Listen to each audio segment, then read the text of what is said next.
Assalamualaikum teman-teman, selamat berjumpa lagi dengan saya Abdul Rahman. Dan masih tetap di channel Abdul Rahman ya. Dan masih tetap juga mengupas tentang seputaran gangguan asam lambung dan anxieties psikosomatis. Nah, di season kali ini saya akan mencoba share video tentang mensugesti diri kita sendiri gitu teman-teman ya. Apakah kita itu penting mensugesti pikiran kita sendiri atau tubuh kita sendiri gitu teman-teman ya, untuk kesembuhan dari gangguan asam lambung dan anxieties psikosomatis. Nah, bagi teman-teman yang penasaran, tonton videonya sampai habis, jangan di skip biar kalian nanti paham, biar kalian nanti mengerti, dan ketika paham dan mengerti kalian bisa tersenyum sendiri. Ternyata memang itu penting, atau misalkan ternyata itu tidak. Nah itu teman-teman ya. Nah makanya bagi teman-teman yang sekarang masih penasaran tentang gimana nih dengan sugesti diri sendiri, tonton videonya sampai habis, jangan di skip. Nah itu teman-teman ya.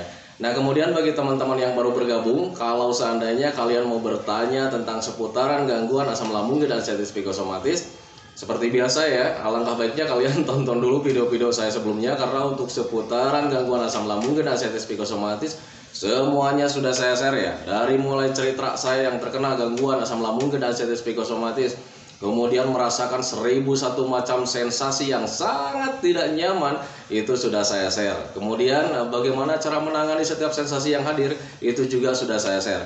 Nah makanya bagi teman-teman yang baru bergabung, kalau seandainya kalian mau bertanya tentang seputaran gangguan asam lambung dan anxieties psikosomatis, alangkah baiknya kalian tonton dulu video-video sebelumnya. Nah itu teman-teman, sesuaikan saja dengan kebutuhan Anda. Bagaimana nih cara menangani sensasi kepala yang pening gitu teman-teman ya, sudah ada di video saya yang terdahulu. Kemudian bagaimana cara menangani begah, dada panas dan sebagainya, itu semuanya sudah di-share gitu teman-teman ya. Sesuaikan saja dengan kebutuhan Anda. Nah itu teman-teman ya. Dan kemudian bagi teman-teman yang baru bergabung juga, kalau seandainya kalian belum subscribe, mohon channelnya itu di-subscribe dulu teman-teman ya. Jadi untuk subscribe itu tidak memerlukan biaya, tidak memerlukan pendaftaran. Jadi subscribe itu adalah hal yang sangat mudah sekali bagi teman-teman lakukan ya. Jadi teman-teman itu cukup memijit saja tulisan subscribe, biar kenapa? Jujur ya, biar videonya itu cepat berkembang dengan baik. Dan kalau seandainya videonya itu berkembang dengan baik, sudah barang tentu itu akan menambah semangat tersendiri buat saya untuk terus nge-share tentang seputaran gangguan asam lambung dan anxieties psikosomatis ini terhadap kalian. Kemudian jangan lupa juga yang lebih pentingnya, tekan juga tombol lonceng sama tombol like-nya ya, biar kalian itu dapat notifikasi atau pemberitahuan video saya yang terbaru. Karena saya itu akan terus nge-share tentang seputaran gangguan asam lambung dan anxieties psikosomatis ini terhadap kalian, dengan tujuan semoga saja videonya itu menjadi wasilah atau jalan keluar bagi kalian yang sedang mengalami gangguan asam lambung dan anxieties psikosomatis hingga membaik ya, apalagi sampai sembuh total. Amin ya robbal alamin. Ya minimal hanya memberikan motivasi saja, atau lebih minimalnya lagi hanya sekedar menemani kalian yang sekarang sedang merasakan tidak nyamannya dari gangguan asam lambung dan anxieties psikosomatis. Nah itu teman-teman ya. Nah kembali lagi ke topik utama teman-teman ya. Untuk mensugesti diri sendiri atau mensugesti pemikiran kita teman-teman ya, apakah itu sangat penting? Nah itu teman-teman ya, untuk orang-orang yang terkena gangguan asam lambung dan anxieties psikosomatis, untuk mensugesti diri sendiri itu tergantung dari apa yang kalian sugestikan teman-teman ya. Nah itu, nah jadi ketika kalian sekarang sedang mengalami sakit nih dari gangguan asam lambung dan anxieties psikosomatis, apakah kalian penting mensugesti diri sendiri? Penting sekali teman-teman ya, tetapi mensugestikannya itu adalah hal yang baik-baik, hal yang berguna, hal yang bisa membangun mental kalian, hal yang bisa meningkatkan semangat kalian, hal yang bisa ikut membantu proses pemulihan atau mempercepat kesehatan kalian. Nah itu teman-teman ya, itu yang harus kalian lakukan saat mensugesti diri. Tetapi kalau misal kalian mensugestinya itu setiap harinya ke hal-hal yang tidak benar, justru itu akan memperburuk gitu teman-teman ya, akan membuat terjerumus kalian ke rasa tidak nyaman dengan jangka atau durasi yang sangat lama.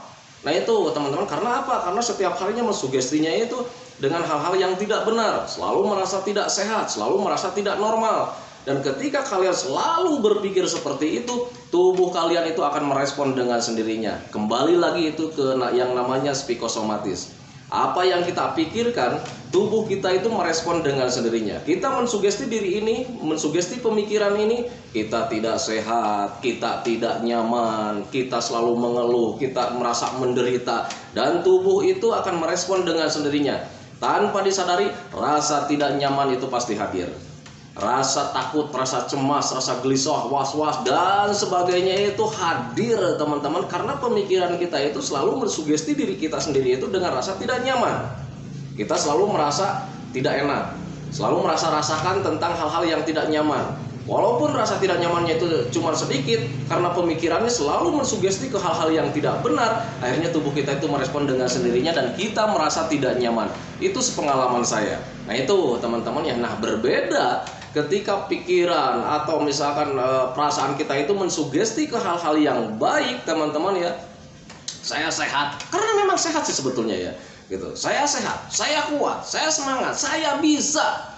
Nah, tanpa disadari itu akan menumbuhkan rasa semangat teman-teman, dan sebetulnya kalian bisa gitu teman-teman ya. Contoh yang masih sering mengalami takut ini itu, kalau seandainya kalian berpikirnya wajar, ngapain ini harus takut? Kan ini tidak berbahaya. Ini bakalan membuat saya sehat, ini bakalan membuat saya kuat.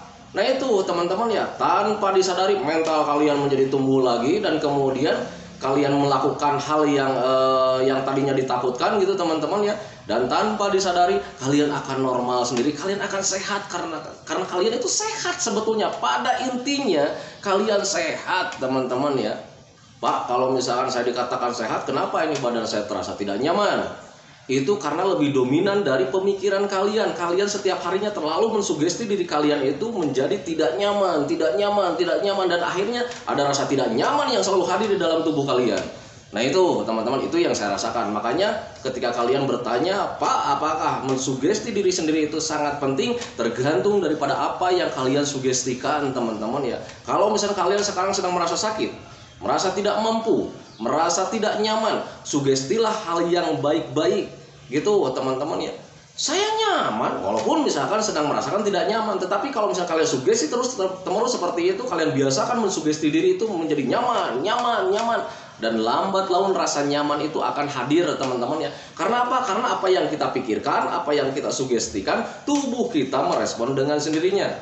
Saya sehat, saya kuat gitu teman-teman ya. Tubuh kalian akan merespon dengan sendirinya dan kalian akan sehat, akan kuat gitu teman-teman ya. Itu sepengalaman saya gitu teman-teman ya. Karena untuk orang-orang yang terkena gangguan asam lambung dan ascites psikosomatis itu selalu hadir ya, sugesti-sugesti yang tidak benar itu selalu hadir gitu teman-teman ya. Jadi ketika ada sensasi sedikit, kita itu pemikirannya itu selalu mengarah-arah ke hal-hal yang tidak kita inginkan. Kenapa bisa seperti itu? Karena memang ada trauma tersendiri teman-teman. Di saat-saat terkena gangguan asam lambung dan ascites psikosomatis, di awal-awal kita itu mengalami hal yang tidak nyaman ya, seperti mau mati, seperti mau pingsan. Langsung pemikirannya mengarah-arah ke, waduh ini sebentar lagi saya mati, waduh ini pertanda kematian saya. Nah itu teman-teman, sementara kematian itu tidak kita inginkan teman-teman ya. Dan itu tanpa disadari menjadi trauma tersendiri buat kita sampai saat ini. Nah itu teman-teman, dan yang namanya trauma itu jangka waktunya akan begitu agak lama. Kenapa seperti itu? Karena di situ yang namanya trauma itu butuh pelatihan, butuh pemahaman, butuh pembiasaan. Nah itu teman-teman. Nah makanya di situ ada tempo. Kenapa untuk trauma itu pemulihannya atau kesembuhannya itu agak lama? Karena di situ ada tempo. Karena apa? Karena kita butuh pelatihan, karena kita butuh pembiasaan. Nah itu teman-teman, jangan heran gitu. Jadi untuk orang-orang yang terkena gangguan asam lambung dan ascites psikosomatis, ketika ada trauma gitu teman-teman ya, ada sensasi sedikit, kita langsung berpikirnya itu mengarah-arah ke hal yang tidak benar. Wajar sih sebetulnya, karena memang kita dipicunya dari trauma, ada ketakutan tersendiri, takut terulang lagi, takut benar-benar kejadian ini terjadi. Dulu berpikirnya kematian. Nah sekarang ketika ada sensasi sedikit, mulai di situ kita merasa rasakan, terlalu merasa rasakan gitu teman-teman ya. Wajar sih sebetulnya, karena kita tidak menginginkan hal yang tidak kita inginkan gitu teman-teman ya. Tetapi justru kegiatan itu akan menjadi kurang ajar teman-teman. Kenapa bisa seperti itu? Karena tanpa disadari kita telah melakukan hal seperti itu, pemikiran-pemikiran seperti itu tanpa disadari, itu sebetulnya kegiatan mensugesti diri kita sendiri menjadi tidak nyaman. Nah itu teman-teman ya, ada sensasi sedikit, tanpa disadari kita memikirkan tentang hal-hal penyakit yang berbahaya, pertanda-pertanda kematian. Tanpa disadari itu justru mensugesti diri kalian sendiri, dan nanti lahirnya rasa tidak nyaman setiap harinya kalian rasakan. Nah itu teman-teman, itu pengalaman saya gitu teman-teman. Makanya saya bisa menjelaskan seperti ini karena memang saya pernah mengalami hal seperti itu, dan saya share pengalaman-pengalaman saya itu ke teman-teman itu biar teman-teman itu cepat terbuka pemikirannya gitu teman-teman ya. Jadi untuk gangguan asam lambung dan anxiety psikosomatis sebetulnya bukan butuh obat, bukan butuh herbal, tetapi butuh pemahaman. Biar kalian itu pemikirannya terbuka teman-teman ya, tercerahkan gitu ya. Gitu teman-teman ya. Nah itu makanya pahami saja ke sana. Jadi untuk gangguan asam lambung dan anxiety psikosomatis, ketika kita sedang merasa tidak nyaman, sangat penting sekali untuk mensugesti diri kita gitu teman-teman. Sangat penting sekali untuk mensugesti pemikiran-pemikiran kita biar kesehatannya itu cepat pulih gitu teman-teman ya. Biar kita itu cepat sehat, biar cepat normal. Karena pada intinya kita itu adalah orang-orang normal teman-teman ya. Yang salah itu di pemikiran saja. Pemikiran yang salah karena memang dipicu dari trauma gitu teman-teman ya. Ada ketakutan di situ. Ketakutan terjadi sesuatu hal yang tidak kita inginkan, padahal itu tidak akan terjadi teman-teman ya. Nah itu trauma itu berhubungannya dengan mental teman-teman ya. Ketika trauma hadir di situ, mental kita itu sangat turun sekali. Nah itu teman-teman, karena apa? Karena ya mental turun itu karena dipicu karena ada yang tidak kita inginkan. Padahal kalau misalnya kalian tahu bahwa itu tidak akan terjadi apa yang Anda pikirkan, tidak akan terjadi sama sekali, itu kalian mentalnya akan menjadi mental baja teman-teman ya. Maka untuk menumbuhkan mental yang kuat, cobalah berpikir wajar, berpikirlah secara logika gitu teman-teman ya. Untuk begah, kayak macam begah datang, begah hadir Pak, waduh jangan-jangan usus saya udah hancur, waduh jangan-jangan lambung saya udah hancur. Kalau seandainya hancur nanti berantakan di dalam perut saya, nanti akhirnya mati. Tidak seperti itu teman-teman ya. Serusak apapun lambung kalian, serusak apapun sel kalian, usus kalian, itu kalian nanti akan diperbaiki dengan sendirinya teman-teman ya. Sama siapa diperbaikinya? Sama sel tubuh kita sendiri teman-teman. Karena sel tubuh kita itu ada yang namanya sel kebaikan, dan itu sel kebaikan itu tugasnya atau fungsinya membetulkan tubuh kita itu atau organ tubuh kita itu yang rusak teman-teman ya. Nah sekarang sel kebaikan itu lahirnya dari apa? Dari makanan yang penuh protein teman-teman ya. Contoh, kalau seandainya kalian terluka di bagian tangan, di bagian luar gitu teman-teman ya, kalian berdarah tanpa diobatin, tanpa dikasih betadin, tanpa dikasih apa-apapun, itu bisa mengering dengan sendirinya teman-teman ya. Kenapa bisa seperti itu? Karena sel tubuh kita membetulkan dengan sendirinya. Nah, sel tubuh kita itu, sel kebaikan itu lahirnya dari mana? Dari protein yang kita makan teman-teman ya. Nah itu, makanya kalian harus memperbanyak makanan yang penuh protein kalau seandainya sel kalian ada yang rusak gitu, seperti itu teman-teman ya. Nah sekarang protein yang kita makan itu protein apa Pak? Protein hewani dan protein nabati. Nah kalau misalnya protein nabati tidak semuanya cocok. Untuk hewani juga sama, tidak semua itu cocok bagi para penderita gangguan asam lambung dan anxiety psikosomatis. Kenapa bisa seperti itu? Karena pencernaan kita yang sedang terganggu. Nah itu teman-teman. Jadi untuk makanan itu, jangankan makanan pantrangan teman-teman ya, makanan yang sehat saja, makanan yang penuh gizi saja itu belum tentu cocok buat lambung kita teman-teman ya. Contoh kayak macam daging ya. Untuk daging itu sangat bagus sekali teman-teman ya. Tetapi untuk daging yang alot itu sebaiknya dihindari. Kenapa bisa seperti itu? Karena ketika kalian mengkonsumsi makanan atau daging atau makanan yang lainnya yang alot-alot, itu bisa menimbulkan asam lambung kita itu meningkat lagi. Dan sebetulnya itu kegiatan wajar teman-teman. Kenapa bisa seperti itu? Karena asam lambung fungsinya menguraikan makanan yang sudah masuk ke lambung kita. Dan ketika ada makanan yang susah diuraikan, itu secara otomatis tubuh kita itu akan memproduksi asam lambungnya lagi. Kenapa bisa seperti itu? Karena ada kegiatan atau pekerjaan yang berat di situ. Ya, jadi asam lambungnya bertambah lagi, wajar karena untuk menambah pekerjaannya, menambah tenaganya biar bisa menguraikan lagi makanan yang susah dicerna. Nah itu teman-teman, makanya untuk orang-orang yang terkena gangguan asam lambung dan anxiety psikosomatis sangat bijak sekali, harus bisa pintar-pintar memilah makanan teman-teman ya. Nah sekarang makanan-makanan yang cocok itu yang kayak gimana Pak? Yang pertama itu hal yang paling pertama saja, mudah dicerna teman-teman itu yang pertama. Yang keduanya, tidak menyebabkan asam lambungnya menjadi tidak normal lagi. Kayak macam seperti apa? Makanan yang bergas, makanan yang mengandung pengembang gitu teman-teman. Kenapa makanan yang bergas harus dikurangi? Karena untuk orang-orang yang terkena gangguan asam lambung dan ascites psikosomatis biasanya selalu merasa begah dari asam lambung yang tidak normal. Nah sekarang kalau misalnya kita mengkonsumsi makanan yang bergas, yang mengandung gas, itu sudah pasti kembungnya akan semakin bertambah. Logikanya begini teman-teman ya, kita sedang banyak gasnya di dalam lambung, kemudian kita mengkonsumsi makanan yang bergas, ya tambah kembung, tambah semakin banyak gasnya. Dan kalau seandainya gasnya tambah banyak, kita menjadi tidak nyaman teman-teman ya. Nah itu, nah makanya pahami saja ke sana. Jadi ketika orang yang terkena gangguan asam lambung dan ascites psikosomatis, untuk mengetahui makanan yang paling sehat untuk orang-orang yang menderita gangguan asam lambung dan ascites psikosomatis itu yang pertama, mudah dicerna, kemudian yang tidak bisa menimbulkan lagi asam lambungnya menjadi tidak normal. Nah itu teman-teman, jadi untuk makanan-makanan itu untuk saat ini agar kalian cepat membaik itu jangan mengandalkan hobi. Mentang-mentang Pak ini saya hobi ini nih, nikmat ini nih ketika dikonsumsi.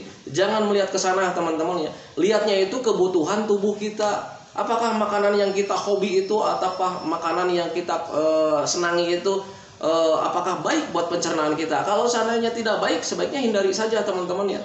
Nah itu justru sekarang itu harus lebih mengandalkan apa yang kita butuhkan untuk tubuh, bukan dari emosi gitu teman-teman ya. Saya enak nih Pak makan ini nih, itu mengandalkan emosi ya. Pak saya ini senang, saya hobi, itu mengandalkan emosi. Tetapi kalau misalkan Pak saya tidak senang nih makanan ini, tetapi tubuh saya itu membutuhkan, makan saja teman-teman ya. Nggak enak Pak makannya, biasakan saja. Karena kita itu menyukai sesuatu itu karena kita itu terbiasa teman-teman ya. Makanya biasakan saja. Untuk makanan-makanan sehat untuk gangguan asam lambung dan ascites psikosomatis itu jujur sepengalaman saya tidak enak teman-teman ya, tidak nyaman gitu ya. Karena waktu dulu sebelum terkena gangguan asam lambung dan ascites psikosomatis, saya selalu mengandalkan hobi teman-teman ya. Jadi ketika kita makan, saya selalu ke istri itu suka bilang, kalau seandainya nanti masak, tolong masak ini, itu tidak mengandalkan kebutuhan tubuh, itu mengandalkan hobi teman-teman ya. Nah itu, nah justru hobi-hobi itu belum tentu semuanya itu sehat teman-teman. Jangankan untuk hobi, makanan yang sehat saja untuk gangguan asam lambung dan ascites psikosomatis tidak semuanya cocok, tidak semuanya sehat teman-teman ya. Nah itu kayak macam susu, orang-orang yang terkena gangguan asam lambung itu susu saja, itu dokter juga menyarankan sebaiknya hindari saja gitu ya, jangan terlalu berlebihan gitu teman-teman ya. Nah itu, nah susu aja yang paling penting itu begitu teman-teman ya, apalagi makanan-makanan yang lain kayak macam pedas, santan, bersoda, mentang-mentang Pak saya itu minumnya kalau nggak pakai soda nggak nikmat. Ya lu sekarang lagi kembung, kalau minum soda ya tambah kembung. Berpikirnya seperti itu. Kalau misalnya kalian bisa menerima kembungnya ya silakan saja. Nah itu teman-teman, saya bisa menerima kembung Pak. Jadi kalau misalnya saya kembung, saya tidak cemas, tidak was-was karena berpikir ini wajar. Boleh-boleh saja kalian mengkonsumsi soda. Nah itu teman-teman ya. Karena apa? Karena untuk gangguan asam lambung dan ascites psikosomatis itu yang lebih mengganggunya itu ketika kita cemasnya hadir teman-teman ya. Tetapi kalau misalnya kalian sakit karena kita menyadari gitu teman-teman ya, kita kembung karena minum soda. Jadi tidak, kita menyadarinya ke sana. Kemudian tidak ada cemas, itu akan terasa ringan teman-teman ya. Nah itu teman-teman, jadi ketika kalian makan pantrangan, apakah boleh? Boleh kalau seandainya kalian menyadari kalau misalkan kalian ada sensasi dari makanan pantrangan tersebut. Bisa menerima yang tidak boleh itu ketika kalian ada sensasi dari makanan yang tidak cocok, kemudian kalian tidak menerima, berpikirnya kemana-mana, waduh ini penyakit yang berbahaya, waduh ini penyakit yang bisa menimbulkan kematian, padahal itu sensasi dari makanan yang sudah dimakannya. Nah itu teman-teman, makanya pahami saja ke sana. Jadi untuk orang-orang yang terkena gangguan asam lambung dan ascites psikosomatis harus belajar bijak ya memilih makanan kita itu. Nah itu teman-teman ya, untuk makanan sehat itu sebetulnya cukup sederhana. Cuman yang sederhana itu tidak nikmat sih sebetulnya teman-teman ya, sepengalaman saya begitu ya. Jadi ketika saya harus mengkonsumsi tahu rebus, semuanya serba direbus, itu sungguh tidak nikmat teman-teman ya. Tetapi kalian itu harus bisa menerima gitu teman-teman, harus punya tekad yang kuat, harus bisa menerima kalau saat ini kalian harus mengkonsumsi seperti itu ya, karena untuk mempercepat pemulihan pencernaannya teman-teman ya. Nah tetapi ketika kalian pencernaannya sudah mulai membaik, sudah mulai tidak ada sensasi yang hadir gitu teman-teman ya, apakah kalian boleh mengkonsumsi pantrangan? Boleh teman-teman ya. Kenapa bisa seperti itu? Untuk membiasakan kembali pencernaan kita teman-teman ya. Karena kalau misalnya kita tidak terbiasa dengan makanan-makanan yang lain, hidup kita itu terasa menderita teman-teman ya. Orang lain makan sate yang super pedas, kita cuma melongo melihat aja gitu teman-teman ya, air liur keluar. Nah itu teman-teman ya, itu untuk membiasakan. Jadi ketika kalian pencernaannya sudah mulai membaik gitu teman-teman ya, apakah boleh mengkonsumsi makanan-makanan pantrangan? Boleh teman-teman, karena ya untuk menikmati hidup lah gitu teman-teman ya. Nah tetapi dengan catatan jangan berlebihan teman-teman ya, karena yang namanya berlebihan itu tidak baik juga buat kita teman-teman ya. Jangankan makanan-makanan pantrangan, makanan-makanan yang sehat saja kalau seandainya berlebihan itu bisa mencelakai kita teman-teman ya. Kita menjadi sakit lagi, kita menjadi tidak nyaman lagi. Nah itu teman-teman, makanya pahami saja ke sana. Nah itu teman-teman ya, video dari saya tentang mensugesti diri kita sendiri. Apakah itu penting?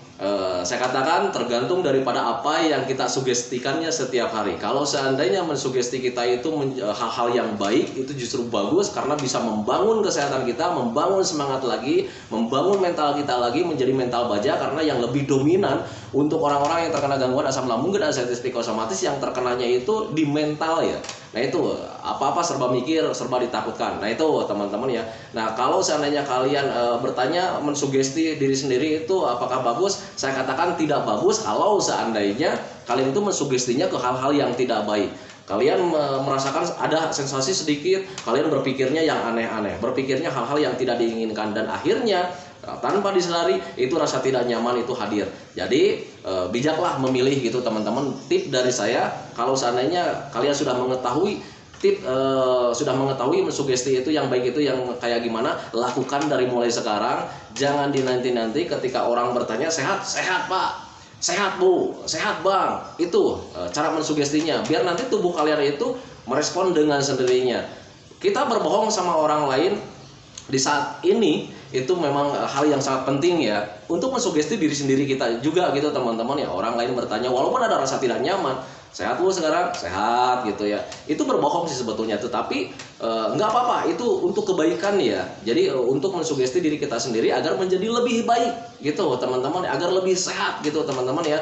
Nah itu, nah makanya pahami saja ke sana. Jadi untuk mensugesti itu sangat penting sekali bila kalian mensugestinya ke hal-hal yang baik, dan lakukan dari mulai sekarang. Kemudian stop mensugesti diri sendiri dengan hal-hal jelek, karena memang itu akan menjerumuskan kalian ke penderitaan yang lebih lama lagi. Nah itu teman-teman ya. Nah itu teman-teman video dari saya. Semoga saja videonya itu menjadi pencerahan buat kalian. Semoga saja videonya itu menjadi wawasan buat kalian. Semoga saja videonya itu ya minimal lah, hanya sekedar menemani kalian, karena saya tahu persis bahwa kalian itu sekarang sedang tidak nyaman dari gangguan asam lambung dan anxiety psikosomatis. Tetapi kalian harus yakini, kalian harus percaya bahwa kalian itu sebetulnya sehat, kalian itu sebetulnya kuat. Yang tidak sehat itu karena kalian ada trauma tersendiri, ada pemikiran yang salah. Maka betulkanlah pemikirannya itu, tumbuhkanlah semangatnya itu, biar kalian itu cepat membaik lagi, cepat sehat lagi. Nah itu teman-teman ya. Nah seperti biasa teman-teman ya, sebelum saya akhiri videonya, seperti biasa saya selalu mendoakan teman-teman itu, semoga saja teman-teman itu cepat sehat lagi, cepat sembuh lagi, cepat normal lagi, cepat kembali lagi keadaan yang dulu, baik semangatnya, moodnya, tertawanya, riang gembiranya, semoga cepat kembali lagi. Karena saya yakin 100% bahwa keadaan yang dulu itu sangat dirindukan sekali. Nah itu teman-teman. Kemudian doakan saya juga agar saya itu tetap sehat, tetap kuat, tetap ceria, agar masih bisa tetap menemani kalian. Nah itu teman-teman, cantikan videonya teman-teman ya. Assalamualaikum warahmatullahi wabarakatuh.